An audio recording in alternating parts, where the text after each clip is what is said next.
you want to give guys like Garrett and Leon a chance to chop down the goalposts this weekend. Yeah, no, it's special, and I think we did a good job of sending them out right on senior day, and now with the biggest rivalry in college football, in my opinion, it's we want to do our best to send them out right with that as well. So it's gonna be fun. Do things change at all in practice this week? I mean, is there a change in intensity level? Do guys step up and say things? What goes on then? Actually? Yeah, I think actually we got a speech from Coach Bostad talking about just respecting the rivalry, and I think guys just really took it personal, and we know the history that goes on with it, and it's going to be fun. I think guys came out today with a huge edge and ready to just get up there and play. Wish it was Saturday already. Is Coach Bo pretty entertaining with that, or? Yeah, he's a realist, and he's a guy who he's going to give it to you straight up, and it's one of the things that we've learned to just appreciate from him and expect from him.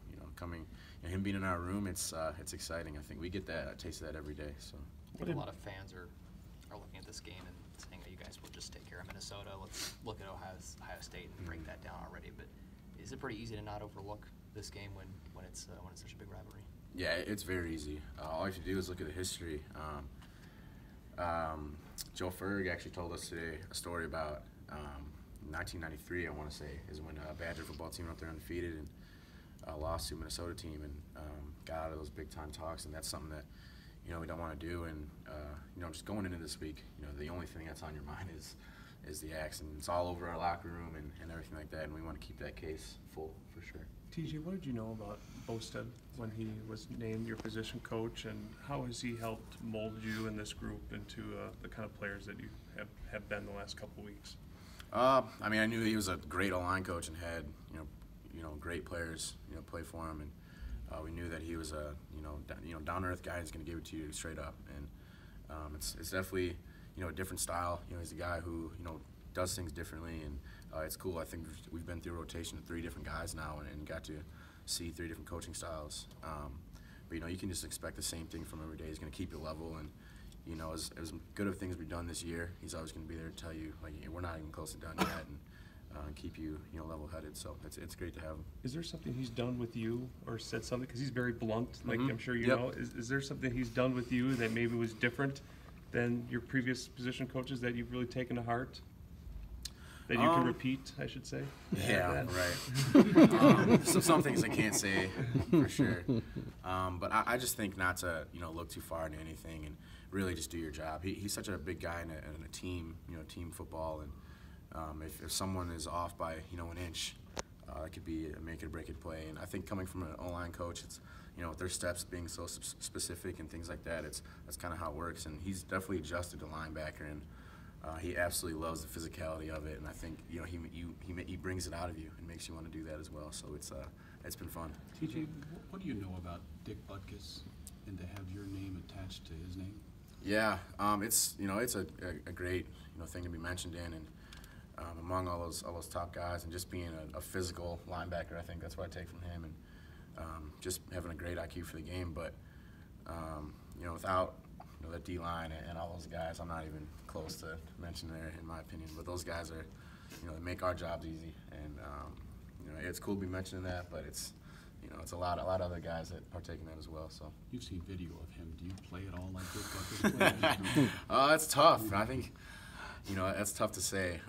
I think just taking that mindset of a linebacker is something that I like to carry, and just being downhill all the time and being physical. But it's tough to say I play it like Dick Butkus and things like that. But it's cool to be mentioned in that, in those circumstances for sure. Have you ever seen video of the last time Minnesota beat Wisconsin in 2003? We have it.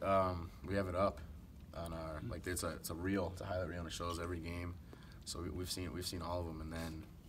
When I was telling earlier about Joe Ferg being specific with that 1993 one, it was crazy. Just to think about the same kind of situation. So it's fun. Are those the highlights that are playing outside your locker room, or they're inside?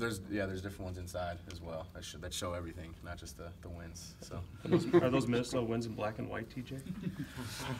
Some of them, but history repeats itself, so we can't let it do it. So when you say every game, you mean before each and every game, or you before the Minnesota game? The highlights. The highlight reel. It's it's the end of the game, so it shows the wins, and then it shows some of the losses as well. Okay. I don't know if it's every game.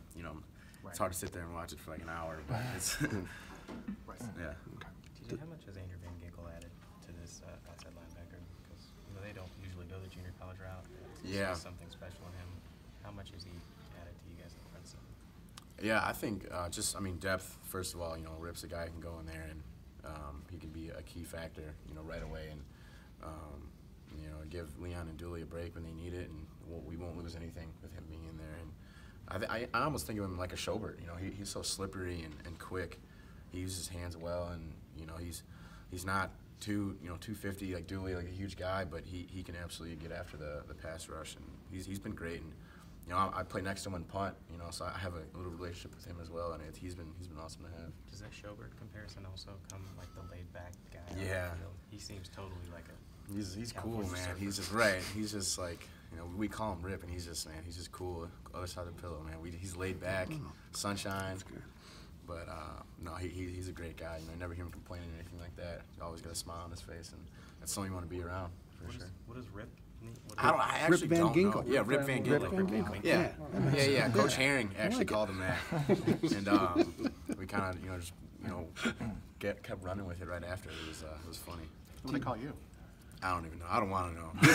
I think it's just TJ. But TJ, Cheapway missed a lot of this season, his senior season with the injury. Do you think he's really, motivated to go out there and make a big impact his last few games to career off right lane? Yeah, I think it's tough. Cheeks is always a guy who wants to be in the mix and wants to be there and everything. And even when he wasn't there, he was trying to learn like some of our calls and things like that. I'm like, Cheeks, just stay down and do the D-line stuff. But no, I think him being back and being finally healthy, you can see him just doing things a little differently. I think he realizes it's last time we put on uniform this year, and he gets after it every day, and it's exciting to have him back. This was the game 2 years ago when 4 redshirt freshmen started on the O-line for Wisconsin. Yeah. How much better do you think this group is? Just you going against them in practice and seeing kind of how dominant they become. Yeah, it's tough, man. I remember camp this year was a grind, just knowing what play is coming and still, not being able to fit it perfectly. And I just think, they've improved so much. I think O-line is such a huge thing with chemistry and being able to get a good feel for each other. And, they've rotated a lot of guys through the years and things like that, but I feel like they have a really good group of, 5 or 6 guys now who just play well together, and they're just strong and smart. I mean, every game I feel like there's some lineman out in the open field knocking some other dude down. Like, you don't see that often, and those guys, they work so hard to get to there, so, I'm happy for them. Hey, those spots when you had 3 safeties on the field, what did that add to for you guys? Yeah, definitely. You're talking last game with and Dakota being back and healthy and being in the mix.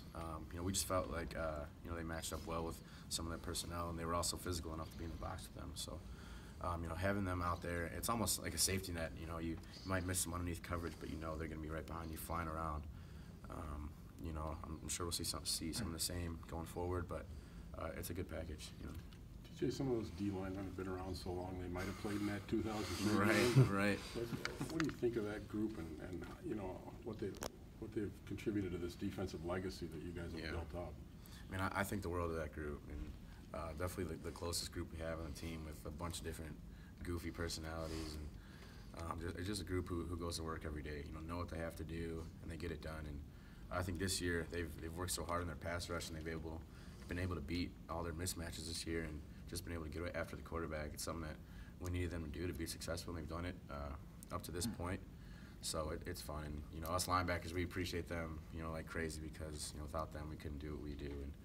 And it's a special group of guys. They haven't really gotten the hype of like the Yeah. Ohio State line and the Michigan line. But where do you think, how do they fit into the lines in the Big Ten from your standpoint? I feel like that's how it always goes, around here. But no, I think they're one of the best in the country. And if you see how they work and you see how much they detail their craft, you'd think so too. Just how hard they get after it, and you respect it because they have I think the highest work capacities on the team. They don't do special teams or anything like that. They're just working the whole practice, and you respect that. TJ, what has Coach Leonard meant to the success of the defense this season? Yeah, I think the type of knowledge that he brings is different from most coaches, just because he's been through it all, and he's been in our shoes, and he knows how we're feeling, and he knows how we would see things and stuff like that. And to have him on the sideline with us is huge. I think when adversity happens, he's just that sense of calmness, and we'll get our corrections, and he knows, hey, we got to keep moving, we got to put it behind us, otherwise worse things are going to happen. So he's been huge with that, I think, this year. How old were you on November 8th, 2003? That was the last time you was Young. Yeah. Pretty young, but hey, well, we're not. It's history, and this is now. So I mean, that's the last thing we're thinking about, in all honesty. TJ, you usually coming into Western Michigan, right? Mhm. Was BJ Buck the coach at that point? Yes, he was. What do you think he has brought to this Minnesota program as far as, I guess when you were being recruited by him, what kind of, I guess his energy and his ability to make people, I guess, put belief into a team? Do you think he has that type of skill as a coach? Or? Yeah, like you said, I'm sure, just that burst of energy is what I remember, and I'm sure, it's hard for me to talk about the recruiting thing or whatever, but no, I'm sure he's, bringing some good stuff and a message that, people want to believe in, and, you see the rowboat everywhere now in Minnesota, and so it's something that I'm sure they're believing in, and it's going to be fun. Yeah. Do you see Minnesota do some things like Western Michigan? Yeah, there's definitely some things that we can watch from last year's bowl game and things like that. But with everything I do, it's been a little different. There's a little twist to the new things, new schemes. So you can take a little bit from that game, but the film from this year is what's really going to do it for us. Great, Yeah. thank you. What are you thankful for this year? Thankful for this Yeah. year. I'm thankful for my parents. Got to see my parents, my family, and then to be part of this team. A bunch of guys who are unselfish. I think that's the number one thing you can ask for in a team and what you want to be a part of.